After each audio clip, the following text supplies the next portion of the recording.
Hello, Renegade Marketers. Welcome to Renegade Marketers Unite, the top-rated podcast for B2B CMOs and other marketing-obsessed individuals. All right, folks, you're about to listen to a bonus huddle, a specially curated huddle that we run once a month with experts sharing their insights into the topics that are most important to our huddlers. The expert at this particular huddle was Carla Johnson, and we focused on how CMOs can create cultures of innovation at their organizations. It was a terrific conversation, so let's dive in. Okay, hello huddlers everywhere, and welcome to today's bonus huddle in which we're going to challenge your notion of innovation. It's not just about new product development or generating crazy creative ideas for ads or starting a new company, although those are all good things. It's really about a mindset to solve intractable problems. And as CMOs, that's what you do all the time. But do your team members know how to do that? Do they know how to sort of from nothing create something? For example, let's say we all agree we're having too many meetings in general, too many unproductive meetings in specific. Does your team have a methodology to creatively address this major issue? Or let's say you're finding that your ABM efforts are exactly the same as your competitors. Does your team have an approach, a systematic process, and get them to think about this problem differently? If the answers to these questions are no, you've come to the right bonus huddle, because today our special guest is Carla Johnson, world-renowned speaker, storyteller, and prolific author. Carla's 10th book is Rethink Innovation, and it busts the myth that innovation is something that requires a specific degree or special training. In fact, Carla explains why to be a successful company in today's hyper-competitive, customer-driven world, innovation must be everyone's business. So now, in your book, it's got a lot of wonderful stories of some really highly creative individuals, including our mutual friend, Jeff Perkins, who is now the CEO of Park Mobile. Now, I want to talk about him a little bit because, and share it with the audience, that he's one of the few CMOs that I know who became a CEO. And can you talk a little bit about how he helped create this culture of innovation? And let's just talk about that a little bit. We'll get back to more of the details in the book, but I thought he was a great place to start. Yeah, and I have such respect for Jeff, not only as a CMO and now CEO, but he's such a down-to-earth person. And I first discovered his work, and I can't remember what I read that told the story of some of the things that they were starting to do with innovation at Park Mobile. But while they were wanting to create this culture of innovation, it was when they hired a new chief technology officer that things really took off. And it was a meeting between their then CEO and Jeff and their chief technology officer that the CTO said he wanted to host an innovation week and he wanted everybody to be a part of it. And Jeff talks about, I kind of, rolled my eyes a little bit secretly and said, oh, this sounds like one of those geeky kind of tech things that goes on. I don't know that it's really relevant to everybody else in the organization, but the more that the CTO talked about it, the more it made perfect sense to Jeff and the CEO, because the CTO said, there's a lot that we do with software and helping customers, but it's not just a tech approach that makes innovation a reality in an organization. It's everybody understanding the technology and the problem that it solves for customers and how they can help contribute in whatever way that they had. So they started their first innovation week, and they literally shut the entire company down for a week. And they let all of their customers know ahead of time, and they let them know what they're doing and what the plans were. And the first one that they did was open forum. So they had tech teams who had this pent up desire about things that they wanted to fix in the software. And so they would describe the projects that they wanted to work on, and other employees in the company would sign up and say, I want to be a part of this too. Now, it didn't mean that they had to learn how to program. They had to get down into the nitty gritty of the tech part of what they sold. Sometimes it was just somebody who was really good at storytelling, who could tell the story of the impact that the tech would have. Or sometimes it's somebody who was just really good at putting a presentation together or whatever it was. but it was this unlikely mix of people working together to solve a problem that had a direct relationship to the experience that they were delivering to a customer that ignited people across the organization. Now, for the first one, they didn't have any kind of theme or focus for it. And Jeff said, it was great. We got all of these ideas, but then we went, whoa, like, how do we start to prioritize and what do we do? So for the second one, they had a theme so that they could focus the direction and the ideas that employees came up with. And he said they take this chance and they go back and forth between making them open forum and making them address something specific, either on the product roadmap or the direction of the company or something like that. But he said an interesting thing really came out of these weeks, because by the time Friday came along, all these unlikely relationships and friendships and camaraderie had ignited by working together on these initiatives, where now people understood in finance or in HR or in a completely different part of the business than the product itself, why these things mattered so much. And so once a product had been baked enough in the product side, it moved through the rest of the organization so much quicker because everybody understood their role and how they could contribute to making this happen. And so then people started to cross-pollinate, more regularly because they had built these relationships. Now, one of the things that Jeff told me early on is that during one of the innovation weeks, there was a woman who worked in finance, and we don't often think of finance as being a hub of innovation. And I think this is an example of why innovation with a little I is so important, when you can create that cumulative effect of it across an organization. And when you can get it for people to look at either how to solve a problem in their area of the business or take advantage of an opportunity. So this woman, one of the things her department had to do in finance is they spent 40 manual hours every month creating a report that was necessary. And she said, it's ridiculous. And she understood the need to innovate how they did it. She taught herself a programming language, wrote a program, and took a 40-hour process and turned it into something that took something like between 12 and 20 minutes to actually do. But the very interesting thing that made it even better is that there wasn't this kind of apprehension about, oh no, like I'm going to be replaced by technology. What really happened that mattered so much is that they understood I can do things to innovate the process and the way my work is done so that I'm freed up from that work that's a grind, that's mindless, that's numbing. And now I can really turn my focus toward things that are more valuable, that have a bigger impact on the business, that give me mind space to start thinking more strategically about the work that's done. And I think that's been one of the big things that Jeff has talked about that fuels this desire and this now pent up demand every 6 months for the employees across the board to bring these innovative ideas forward. And they have this track record now. I think it's they're in their 4th year of doing this, of showing when people bring ideas forth, here's what actually happens to them. And they see them actually being executed and put into place. And it's not just related to product. It's all related to how does Park Mobile show up as a business and how do they conduct business and serve customers. And I think Jeff is probably one of those people who's the epitome of what a leader looks like, who truly believes in and supports and creates space for a culture that supports innovation. So a couple of the takeaways that I have from this, and by the way, I mentioned Jeff in my book too, and talk about culture of innovation and sort of think about as you're building an employee culture, and you really want to, this is one of the things that you can do. An innovation day or an innovation week is a great way to get this cross-pollination as you described it.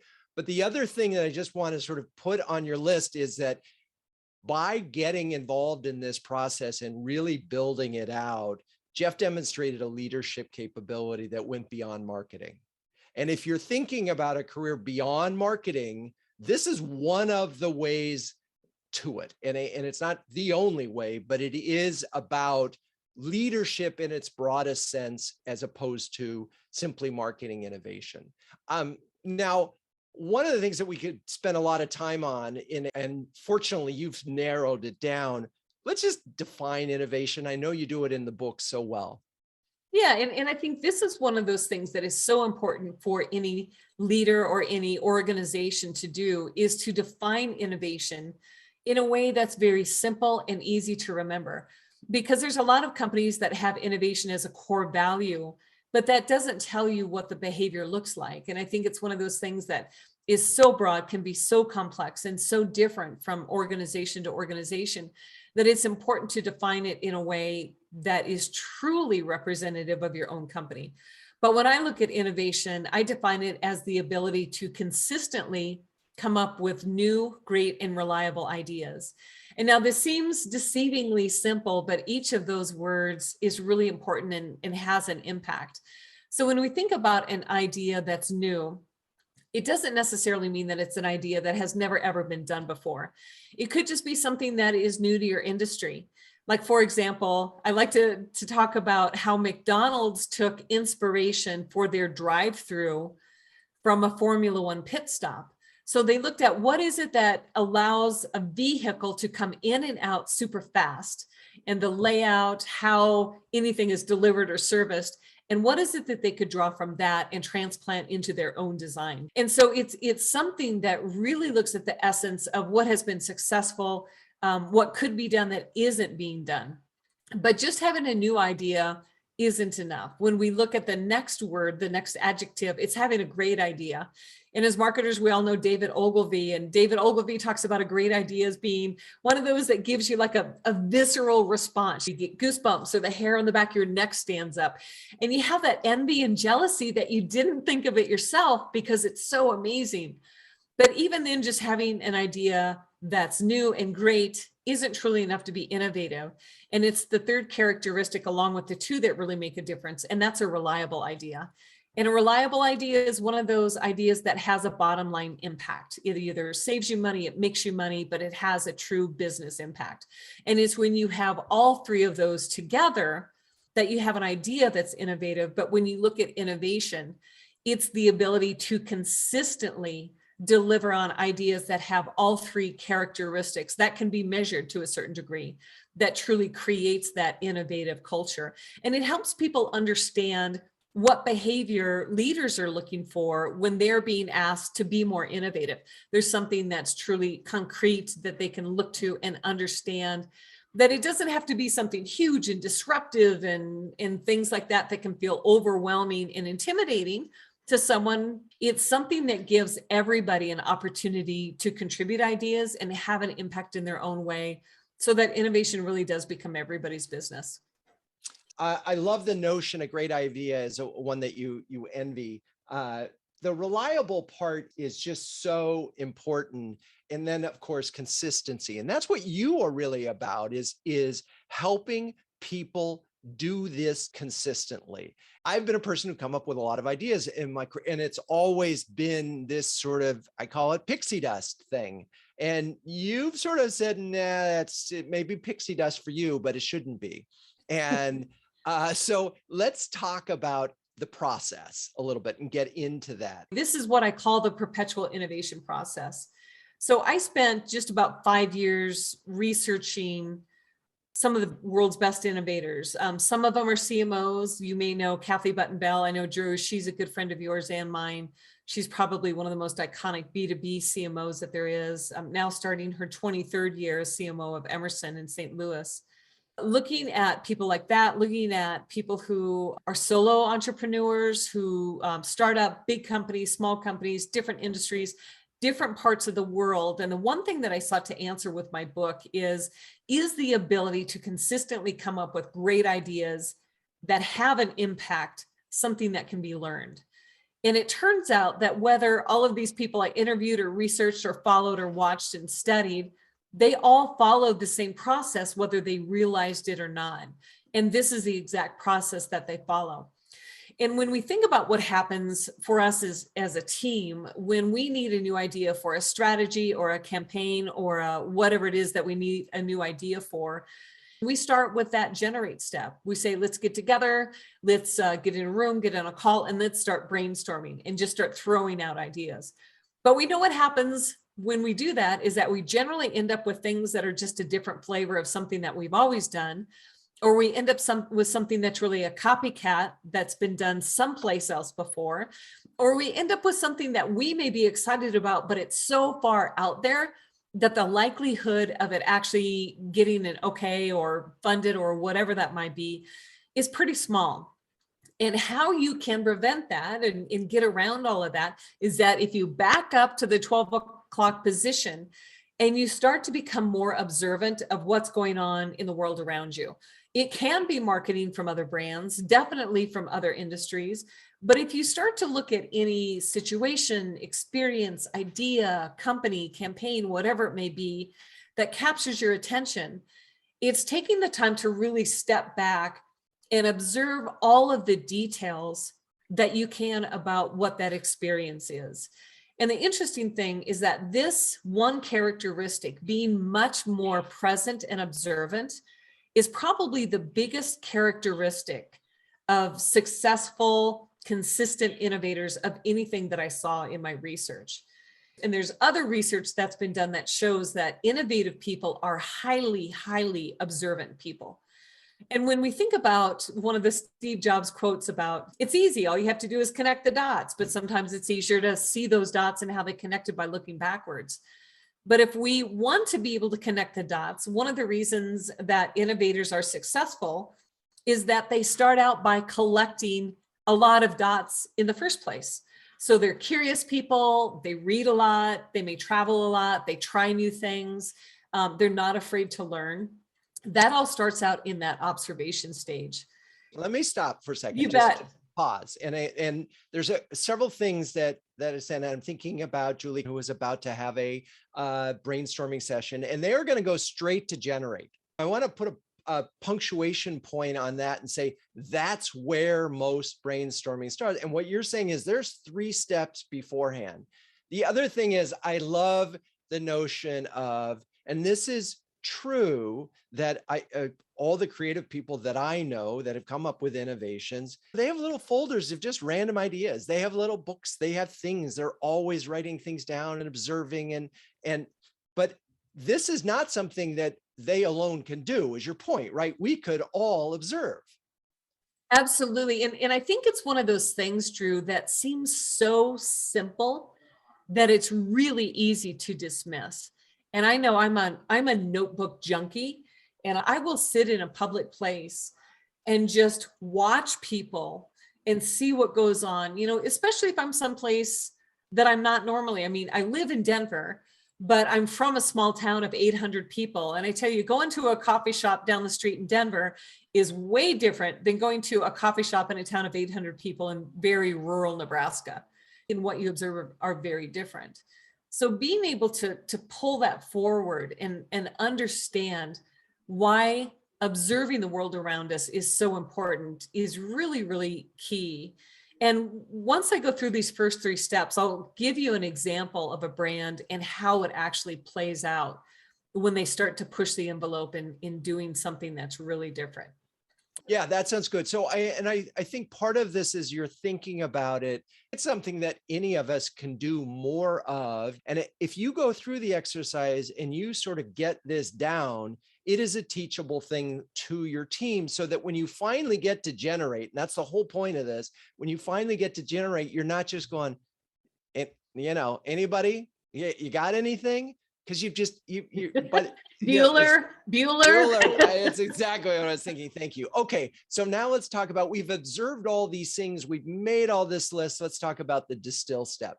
Yeah, absolutely. And then we go into the second step, which is distill. And really what happens in this step is that you're distilling all of these things that you've observed into patterns. And this really is something that your brain does very naturally and probably genetically. I mean, if you think about how we have survived as humans over all of these millions of years, that ability to recognize patterns based on what you observed is the reason we're all here today.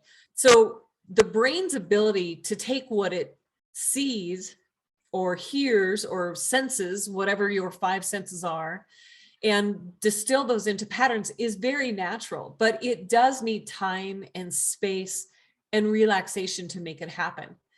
And that's an important part, because once we start to recognize those patterns, then we go to the 3rd step and we say, okay, I've observed these patterns, and maybe some of the patterns are around community. Maybe it's about safety. Maybe it's something about smelly things. Maybe it's something about delight and excitement. Whatever that pattern is, there doesn't have to be any rhyme or reason to it at all. Now, how can we start to relate that into the work that we do? And what isn't on this chart is that there's a formula for defining an objective for the challenge that you have, so that you know how to and what ideas to apply toward from this process. And when you start to relate it into the work that you do, that starts to give this outside inspiration that can be quirky, weird, whatever it is. It starts to give it context and relatability. And the interesting thing is that even people who are highly observant and are able to distill things into patterns, if they immediately jump right then and there to generating ideas, oftentimes they are never approved or they aren't pitched well because they're missing this really, really important part about relating. You have to understand, what is it about those patterns that relate to the work that you do? And this is probably one of the most important steps of the process, because unless you can give that pattern context in your world, your brand, your work, your challenge, your objective, then the ideas that you generate become quirky. And so once you start with these first 3 steps, then when you move into that generate step, you have much greater inspiration. You're bringing a range of experiences of things to draw from. And those ideas that you generate are much more unusual, but they also have that context again, because what happens is that you're pulling forward things that you saw that worked, that you liked, that had resonance from other situations. And you're now able to connect the dots into the idea that you're generating yourself. And so when you go to pitch the idea, you're essentially replicating this entire circle, starting with observe, distill. How does this relate to the work that I'm doing? Here's the idea that I came up with. So that your boss, your coworker, your agency, whoever it is, they start to see this opportunity that is in this idea just like you do. Now, I'll show. Here's a quick story about an example of how this works. There's a gentleman named Tim Washer, and Tim was a stand-up comedian, worked with some of the best of the best. He was a writer for Amy Poehler on Weekend Update for Saturday Night Live. He was a writer for Conan O'Brien. He still does work with Bill Nye the Science Guy and Tony Hale. If you ever watched Arrested Development, he was Buster on there. He's a really funny guy. But like a lot of very talented creatives like that, he thought, well, maybe I'd like a job that's a little bit more consistent with the paycheck. So he went to work for IBM and then later Cisco. And one year for Cisco, they were having a new product launch for a new device that they were going to release. And it was coming out right before Valentine's Day. And Tim is thinking, okay, nobody ever really spends hundreds of thousands, if not millions of dollars on a new product because of a traditional talking head video of an engineer explaining the tech aspect of a router like this. So he said, what can I do to really make this stand out and help Cisco look different? And he happened to be in a comedy club in New York City one night, and Ray Romano was on stage. And Ray Romano is the main character in Everybody Loves Raymond. And as a comedian, Tim was sitting there and he was watching the dynamics of the interaction that Ray had with the audience. And he said, it was a very, very short amount of time that Ray got people laughing and they're leaning in, and Ray's talking about things like in-laws and spouses and kids and things everybody could relate to. And he said, the more he got people to laugh, the more they put down their emotional walls. And in a very short amount of time, he was able to build this intimate connection. So what he did right there is he observed the situation he was in, a comedy club. He distilled it into patterns about building relationships, about putting down emotional walls so people want to know you more, and to be able to do that in something that feels very intimate and human. And then the next step he did is that he said, how can I relate this into my objective that I have before me at Cisco with this product launch? And he said that the essence, the things I want to transplant, to relate into my work, is that about building a relationship, to use humor in a way to surprise and delight people, and to make people just laugh and build that very human connection. And that led to the idea that he generated about launching this as a Valentine's Day gift. And the video starts out about there's 3 ways to say I love you to your Valentine. You can give her diamond ring, you can give her roses, you can carve your initials into a tree, and put a heart around it. But now the 4th is the ASR 9000.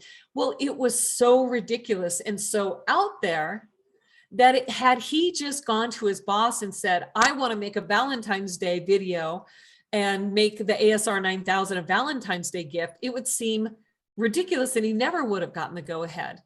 But by observing what worked in the comedy club, distilling it into patterns, explaining how that related to the work that they were doing with this product launch, that gave context for what would normally be such an outrageous idea that nobody would ever say yes to it. Now, the interesting thing about this 1-minute video is that they didn't do promotion around it. They didn't do PR around it. They simply put it out on YouTube and they told the sales teams about it. The sales teams came back and said, this is the most amazing thing that we have ever seen. They were starting to open meetings with this video. And he said it got people to laugh and to put their emotional guard down.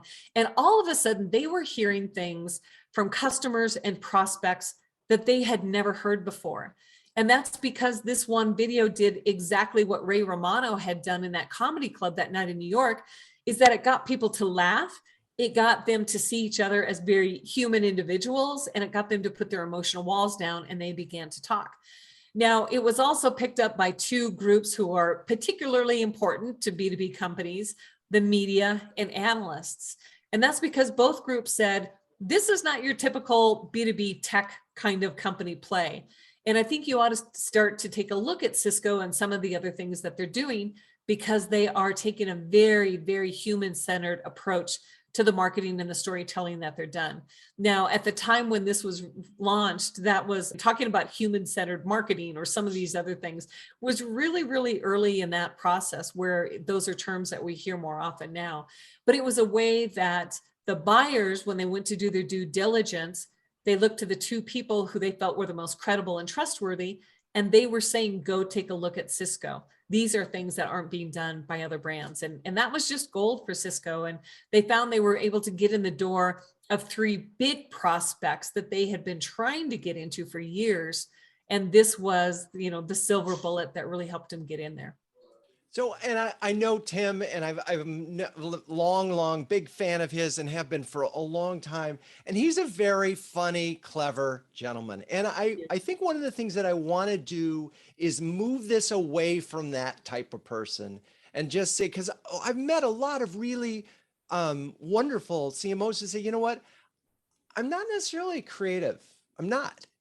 But what your book says is you can be. You're not going to be Tim Washer writing, jokes for Amy Poehler. But so part of the process that you've devised is to be able to come up with more ideas so that you can, more ideas equals hopefully better ideas, right? If you have more to choose from.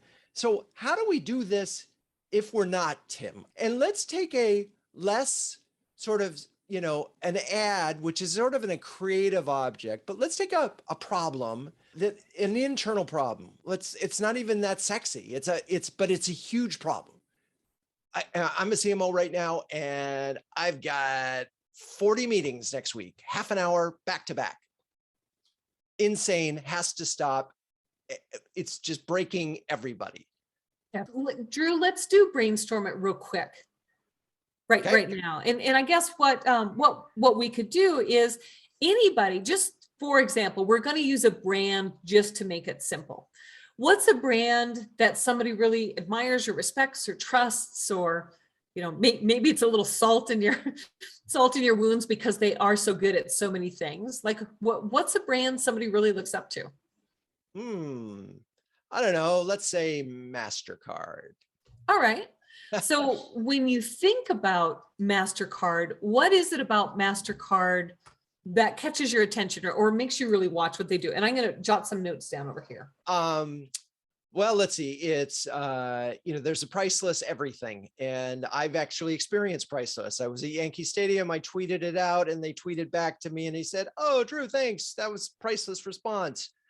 So therefore, next thing you know, a month later, I got a tweet from him. "Hey, Drew, how about 4 tickets to the Yankee game in a special experience?" Which is just sort of a random thing. And we have another one. But I don't know enough. Katrina Clear, you would have to come on right now and talk about ServiceNow if you want to do this. And that's fine. Katrina, you want to do that? You want to talk about why you think ServiceNow is a good one? I just think they've done some interesting things from a brand standpoint, because they're not a huge company or a huge player, but they've managed to, and they're kind of things that are a bit in the background, right, for how their product works. But they seem to be popping up all over the place. Either that or I'm their target buyer. I used to be a customer at my last company. So maybe they're just tracking me to the new job. I don't know. But it seems like they've maybe done some interesting things. I don't know if anybody else on the. So give me some examples. Give me some specifics. Like, what are you seeing? How did they make you feel? Like, if you tap into your 5 senses, what is it about ServiceNow? If you're observing what they're doing, what's capturing your attention? So like in Drew's example, there's things like priceless everything, responsiveness, it's personalized. What kind of things are you seeing in that way from ServiceNow? I think they've taken some of the, one might say, incredibly boring topic of workflow management, which we all need it, right? And they've made it fun. They've not made it arduous, they've made it fun. And they've leaned into some messaging that's more about, instead of a workflow dragging you down and feeling bureaucratic and feeling arduous and this stuff that you have to do, that maybe your workflow could make you soar. Maybe it could make your business really interesting and different. And maybe it could be a really, really good thing. And maybe you could have some power over your workflow, as opposed to often feeling like your workflow has power over you. I just thought it was kind of interesting that they seem to have made some noise that way and taken a topic that I wouldn't say everybody was jonesing to do a lot with, right, around workflow management and everything. So if we look at these things that you've observed about the brand, and now we start to distill those into patterns. If I look at some of the notes that I made about what you said, it looks like it's one of the things is that they're able to flip the perception of something that's boring into something really interesting, right? So, would you say that's one pattern? Yeah, definitely. Okay. They're able to take something boring and make it fun, right? Mm-hmm. They're able to take something that was in the background and really move it in the foreground. Would you say that's true too? Yeah, definitely. It's okay. We're just going to run through this real quick just to demonstrate the process. And I always tell people whenever I do workshops or work with teams, what's most important is to understand the process. And then as you go back and you practice it again, what comes out of it will continue to get better. So those were our first 2 steps, is that you observed things about workflow. And if we would sit here another 10 minutes, you'd have 100, easily 100 things that you would start to observe about the brand. Now, if we look at just a few quick things that we've distilled into patterns, they flipped the formula, they've moved boring to fun, they've moved things from the background to the foreground. So now as we look at how to relate this into what we're wanting to do, with the relate step, there's an interesting little mental trick that I use. And it starts with the statement, how might we? And this is something that was developed with one of the previous marketers from P&G. And he said the language that you use around creating context is really important. And if you look at what we normally say, we say, how should we, or what should we do to make the meetings less boring? What could we do to make the meetings less boring? And when you use words like should and could, your brain starts to take off and already answer those questions. So how should we make these meetings less boring? It's like, oh, I don't know if we should. Maybe we just should slog through them and suck it up and realize that's part of the, that's just how work goes. Or if you say, how could we make these meetings less boring? There's plenty of people's brains, whether they realize it or not, are going, I don't know if we actually can. We hate them. It's just something I have to get through, day after day. But if you say, how might we, make these meetings less boring or more interesting or more interactive, how might we start to flip the formula? How might we make these less boring and more fun? How might we move things that are in the background to the foreground that bring surprise and delight and things like that? That's how you start to relate those patterns into the work that you're doing. So if we just take an example of how might we reduce our meetings by 30%. Well, yeah, that could totally be it too. Like flip the formula. Instead of having more meetings, how do we reduce them by 30%? And being able to articulate specifically what you want to do is in the formula for defining an objective. So how might we start to flip the formula? And instead of having more meetings, have less meetings. So now as you go to generate, you've now started with something that really inspires you, like ServiceNow. And you understand what it is about ServiceNow that really focuses on something just as boring as meetings that, fill your calendar for hours and hours on end. You understand what they've done to make it work. And it's those details about what makes it work that you're wanting to relate into your own work. Now you come from that place to start to generate ideas. So, how do we flip the formula and start having fewer meetings rather than more meetings? And now your mind is going, okay, well, how do I solve that problem? What we're looking for are more ideas, because the more ideas you have, the better ideas you'll end up having.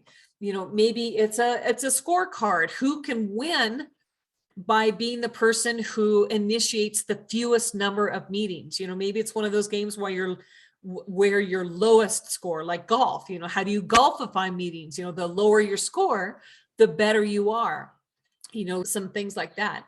And use that as an opportunity to get your team's input to say, oh, well, another example that I saw is this, and this is how they began to reduce the number of meetings.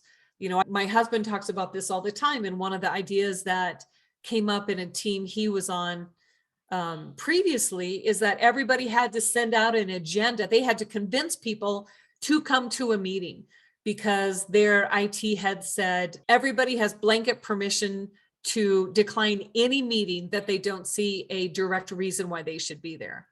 So maybe how do you start to bring the background to the foreground and start to say the default is to decline a meeting unless there's a reason to accept, where now maybe the feeling is that you have to accept unless there's a reason to decline. So instead of saying people have to provide a reason not to be there, maybe it's the meeting organizer who has to provide a reason to truly be there. Maybe that's one of those things. So that's just a quick run through. Now, the pitch comes in if you need to pitch this to somebody to get their approval. I don't know, in your position, you probably have the ability to say this is how we'll do things, but maybe you're looking to pitch it to your team to get buy-in so that there's consensus, so that everybody feels a part of it and agrees on the outcome, so that it feels right to not be in these meetings all the time. And maybe it's about something that could be done to empower them. But that's just a really quick down and dirty example of how this process can work. And it doesn't matter how big or how small you need the idea to be. What matters is that once you start to practice this process, you'll really find it interesting that your brain kicks into overdrive. And I have people call me and text me and message me and say, I cannot shut down the ideas, because it's almost as if now the brain's awakened and observes everything and sees the pattern, and it just keeps connecting and connecting and connecting and connecting. So, it can go from 0 to 1,000 pretty quickly. And it's learning how to manage the in-between, and most importantly, have a place to apply all of those ideas meaningfully. That's really helpful. And I'm not suggesting to you all that you all have more meetings to do this. We're going to take some meetings off to have this meeting. But what I loved about this is so many times we get into a room and we say, oh, we got to solve this problem, right? And we just start with the problem. And what you did in this process is we started with this sort of wonderful place, ServiceNow. Look at all the cool things we're doing. Oh, how happy they make us. And then we get to, oh, now let's solve this boring problem. And that process. So that was one part of this, is that it made it just more interesting. And number two is this muscle that you are building, that you're describing. And so we don't necessarily have to tackle, using this process, the biggest problems. Like we don't have to come up with the new product tomorrow. And in fact, maybe by solving some of these smaller problems with this process, we can get to the bigger problems when we're a little more muscular and ready to bench press a little bit more. Is that sort of what you're getting at? Absolutely, because one of the consistent things I hear from CMOs is that they can't get their team to share true insights. They may report information, they may report numbers and data and all of that, but to truly be able to have a team that is able to think critically, either together or individually, it can be a skill that's hard for them to understand how to teach and activate. But when you teach people how to connect the dots in this way, they do start to have insights in ways that they probably didn't have the courage to share. But I know I've worked with marketing teams who were like, tell me what to think, and then I'll go off and do this stuff, and then I'll come back and you tell me if I thought the right things and did the right things. But really, if we're looking at how to even activate the potential of marketing teams, one of the things that's really powerful is teaching them how to connect the dots between what is it that they're seeing out in the world. And I think once people understand how to connect the dots, again, from what captures their attention or their personal interests, their passions, it really does inspire and activate them in ways that we don't realize. And how do you start to bring inspiration and some new creative thinking into the work that you do without it feeling like yet one more thing to add to your plate or even that of your team? And I was wondering, as you were talking about this, I think one of the big laments, we've all had workarounds on all the business issues that happen as a result of virtual, but is that collaboration is harder. And this feels like a very collaborative process. Have you, in the sort of post-COVID era, are there some adjustments that people need to make in order to do this via Zoom? Well, I think one of the things is just the mindset around what collaboration looks like. So is it harder or is it just different? I mean, for some people, being in a room with people and going through this in person can feel really overwhelming. And I think almost having this separation, because we're not always in a room together like this, can help some people who otherwise may be more introverted and tend to retract if they're in a room with an extrovert. I mean, I know when I get in a room and I start working on this, I get excited, I get wound up, and I can be overwhelming. And that means that people who aren't comfortable in that environment tend to pull back and not share things. And I think that's something for us to be aware of, is that there's an opportunity to use a Zoom environment, a more decentralized working environment, to help bring out some ways of thinking and bring out contributions from people who may not normally feel comfortable or feel like they have the opportunity to speak up in these ways. But I mean, there are a lot of collaborative ways to still continue to work together. One of my clients, they worked on a program that asked employees to show how they would activate the values in their company. And there was a group in Europe who is normally like silent, either in person or online or whatever it could be, who ended up doing the most creative, wacky thing that you could ever imagine. And part of it was just because it was a little bit different dynamic than what they were used to having. And in a way, it made them feel a little more free. But I think whatever you start to use for your inspiration is something that you look to in what that outcome can be. Okay, I'm going to attempt to summarize today's session. So if you want to be CEO, learn how to do innovation, number one. Two, this is a learned muscle.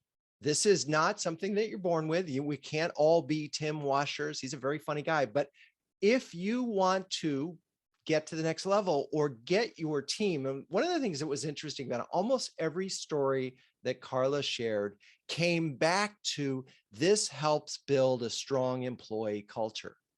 And, the culture of innovation is a strong employee culture. And all of you, we've talked about this in several huddles. All of you have said, we have issues right now with retention.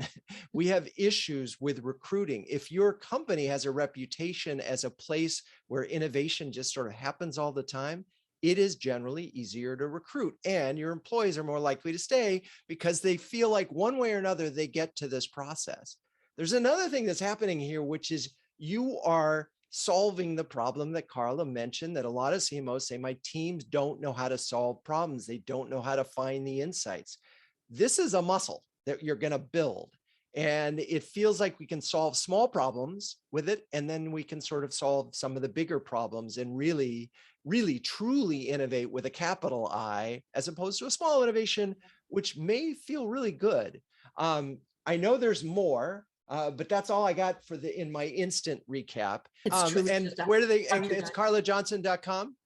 .co. There's no M. .co. I always say CO for the great state of Colorado. All right, carlajohnson.co. Okay, well, Carla, thank you so much. Really, on behalf of the CMO Huddles and Renegade, we're delighted that you could spend time with us. And I'm inspired, and I hope everyone else is. So thank you. And look forward to talking to you offline sometime soon. If you're a B2B CMO and want to hear more conversations like this one, find out if you qualify to join our community of sharing, caring, and daring CMOs at cmohuddles.com.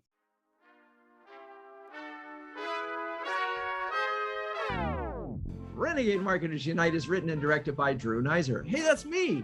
Audio production is by Sam Beck. Show notes are written by Melissa Caffrey. The music is by the amazing Burns Twins. And intro voiceover is Linda Cornelius. To find the transcripts of all episodes, suggest future guests, or learn more about my new book and the savviest B2B marketing boutique in New York City, visit renegade.com. I'm your host, Drew Neiser. And until next time, keep those renegade thinking caps on and strong.